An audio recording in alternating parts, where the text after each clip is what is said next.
Stove వెలిగించుకొని గిన్నె బాగా వేడెక్కిన తర్వాత కొంచెం ఆయిల్ వేసుకొని లైట్గా పసుపు, ఆయిల్ బాగా హీట్ ఎక్కిన తర్వాత ఎగ్స్,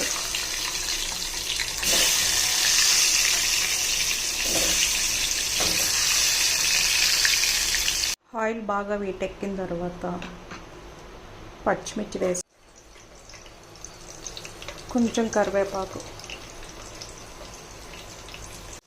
ఇప్పుడు ఆనియన్స్ వేసుకోవాలండి.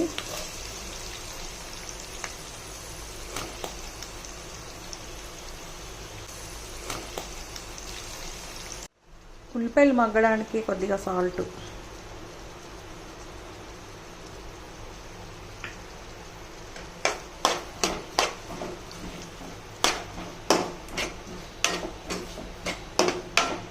ఉల్లిపాయలు మగ్గడానికి మూత పెట్టుకోవాలండి 5 మినిట్స్.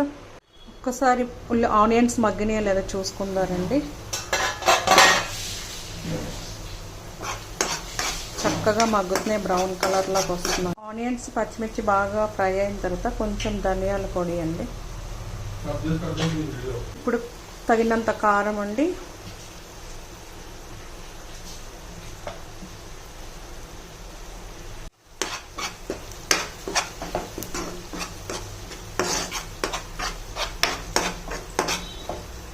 కొంచెం వాటర్,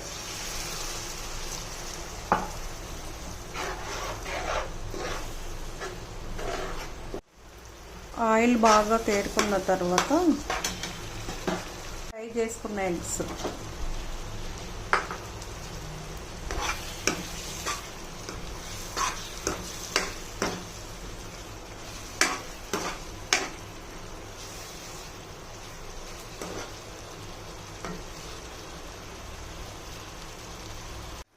ఇప్పుడు ఫైనల్గా చింతపండు రసం అండి సరిపడ్డంత, ఫైనల్గా సరిపడ్డంత కూరకు కావాల్సిన కొత్తిమీర అండి.